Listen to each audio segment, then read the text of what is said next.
This is the Fifth Estate Winning Headlines, your media police post. In this segment, we summarize some of the headlines that you might have missed this morning. We also take a look at the political pieces that we call cartoons in this country. Today is the 28th of July 2021, and I am Ms. K. And I am JM. In case you missed the headlines this morning, here they are. In the Daily Nation, NASA fallout, Ryla's 5 options. In the Standard, revealed how NASA will share millions. And in the Star, Mount Kenya Top Guns endorse Ryla for 2022. Now, I think we've all been inspired by this headline of the Star and Ryla's forays into central Kenya, beginning yesterday in Murang'a, where he met some artists. So yesterday was a tremendous success for Raila Odinga. And today I'll talk about 2 things: elite consensus and outthinking the competition. So number 1, allow me first of all to disabuse some ignoramus out there on how politics works. This picture that you're seeing up here, which did its rounds yesterday, purporting to water down Ryla's forays into central Kenya, has a fundamentally flawed perception on how politics works. Yes. Politics works top down, not bottom up. And here, as you can see, Ryla is beginning with the top. Eventually, he will work his way to where RUTO is, with throngs of Kikuyu supporters. RUTO, on the other hand, is beginning with the masses, hoping he can then go and secure support from the owners of things. And that's not how it works. In any political system, you have 2 broad sets of people: the owners of things and the earners of wages, as we like to call them here at the Fort Hall School of Government. The owners of things are a small constituency of powerful individuals who influence political outcomes on the national level.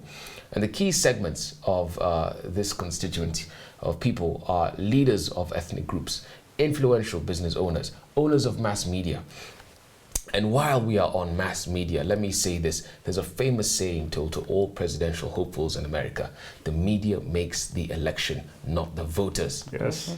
Also on this list are heads of security agencies, especially the military, and then you've got trade union leaders and so on and so forth. So rather than consult the ground directly, Ryla is cleverly seeking the endorsement of the political, administrative, and business elites from each community. He is building a coalition of big fish, while RUTO is building a coalition of small samaki. Mena. But the other reason Ryla will defeat RUTO in 2022 is because while RUTO is working towards outplaying the competition, Ryla is working towards outthinking RUTO. And let me explain how outthinking the competition looks like, using the 2019 Champions League semi-final. Here's the clip showing Liverpool's 4th goal against Barcelona in that match that they went on to win. The raw emotion of what's going on in this game. Early goal. Origi! Liverpool discovered it! Discovered it! What a piece of quick thinking from Trent. So let me break it down briefly as I conclude. What happened here is that the ball went out for a corner kick. Yes. And Alexander-Arnold places the ball in its position, walks away as if leaving it for someone else. As he walks away, he casually looks up to see where Divock Origi is. Then he quickly turns and kicks the ball over the heads of all the Barcelona players. Origi, who is alert, promptly runs in and scores Liverpool's 4th goal. That play was not a coincidence. It's a classic example in outthinking the competition. Yes. Weeks before that match, Jurgen Klopp asked Liverpool's analysts to look for weaknesses in the Barcelona team. And one thing they noticed was that Barcelona argued about every decision that the referee made against them. And while they argued, obviously they were not concentrating. Yes. So Klopp sat down with the ball boys for Liverpool's games, and he showed them the videos of Barcelona team players arguing after the ball had gone out of play. And he got them to realize that if they could get the ball back really fast, Barcelona wouldn't be ready for the play. So the ball boys worked on that for weeks. Yeah. And eventually, when the game came, it worked. Yes. So the ball boy who delivered the ball to Alexander-Arnold was a 14-year-old boy by the name Oakley Cannonier. Yeah. And so he had spent, weeks preparing for this moment. Yes. So when the ball went out for the corner kick, he didn't even have to go run, get it. He had a spare ball ready. Yes. And so he instantly rolled it to Alexander-Arnold while Barcelona were arguing. And, then they went on to score the goal. And that's what creative thinking is. It's creating an unfair advantage. And that's the headspace that Baba Man is in right now. Yes. I mean, this man is taking a 5th stab at the presidency. RUTO is only taking his 1st stab. I know I've spoken for long, but It's beautiful. It's beautiful. I love it. Strategy. Makes me want to watch that Strategy. again to see exactly what happened in the sidelines before the kick. absolutely. And that's where the interesting part of the game is, what you do not see on the sidelines. Yeah. Like ball boy is getting the ball. Anyway, I'd also like to comment on Raila's appearance in Murang'a County yesterday, which according to the Star was a Mount Kenya endorsement of Raila for 2022 in an event loaded with political symbolism. According to the article, the DP has been perceived as having the head start in central Kenya. Yeah. Picture noted here that JM has put in. The wins in the Juja and Kiamba by-elections acting as a measure of popularity, and I think that this confidence is misplaced, and to explain my logic, I will use a fifth estate Gema political riddle. Now, if a Kikuyu takes a goat to the marketplace and a hyena to the same marketplace, which will attract the crowds? The goat or the hyena? Of course, the hyena will attract the crowds. A hyena is a marvel, a spectacle, and the crowds will come from far and wide to look at it. And these may be the crowds that are following UDA and RUTO.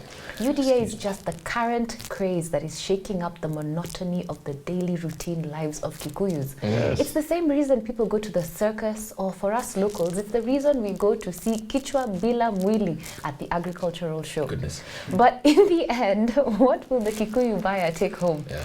The hyena or the goat? Absolutely. Well, the Kikuyus will buy the goat and they will take it home to Murang'a to enjoy it with their friends and their neighbors in a private party while they listen to music. Mogithi. Just like they did yesterday. Yes. Raila is the Gema candidate, but I could be wrong. After all, a lot can change in a year. That's right. Very right. Very, very right. Now, finally, we will dedicate a story to Raila Odinga.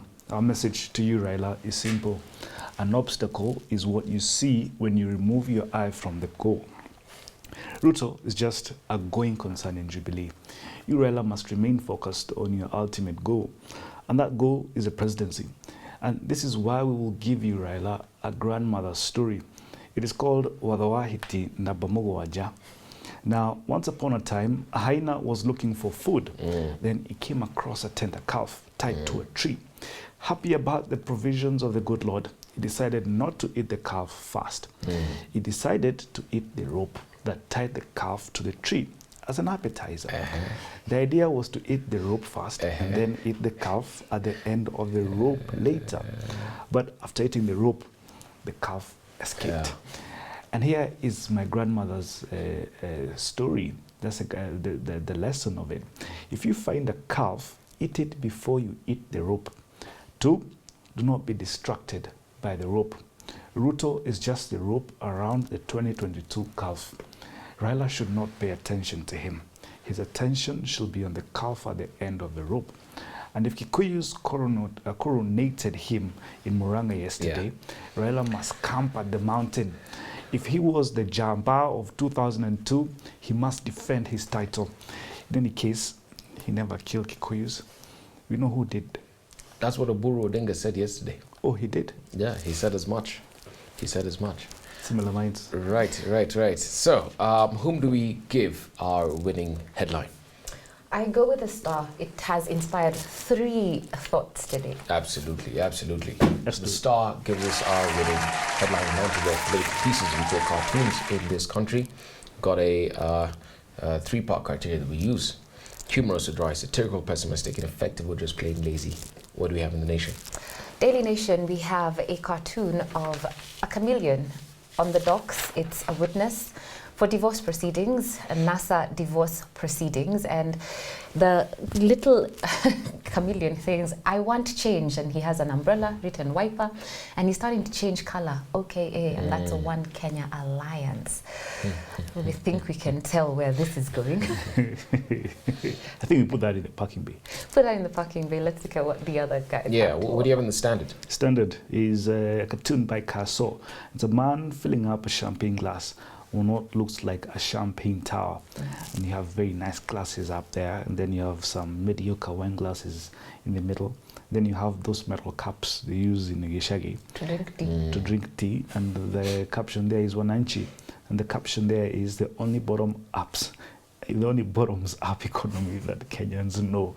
Wow, I love that cartoon. I mean, I think the tide is really changing on this bottom-up thing. William RUTO keeps peddling to us. You know, sometimes you can think you came up with a clever thing, then you realize it's the very rope that will hang you. Absolutely, and he's been given rope, and you never interrupt your enemy when he's making a mistake. That's exactly what William RUTO is doing. In any case, let him go on. Okay, so are we saying that this is a strong contender? I A love it. strong contender for winning cartoon. All right, let's put that in the parking bay. Look at the Star. Here we've got a cartoon of our political perennial candidates. The six of them here, and you've got Kalonzo Musyoka, who's basically bolted out of NASA. He's got his bag on his head. He's got another suitcase, and he's going to the One Kenya Alliance room. And there he's being welcomed with open arms. Yeah. And then you've got Raila there, who's trying to tempt him with money, and of course Kalonzo is saying it's too late for that. A lot of political shifting. I think this is in reference to the article, I think one of the headlines. Yes. It's the Standard, how NASA will share the millions that they received from the political parties fund. Yes, can we just say the winning cartoon is the Standard? Yes, definitely. it's good. It's standard. Right. So, a winning headline from the Star, a winning cartoon from the Standard. I will leave you with this quote from Arthur Schopenhauer, the German philosopher, who said, "Talent hits a target no one else can hit. Genius hits a target no one else can see." That's in light of the Raila RUTO contest. Raila's a political genius. Don't underestimate him, or underestimate him at your own peril. Have a good evening. Don't forget to subscribe to our YouTube channel. We're also on your TV screens.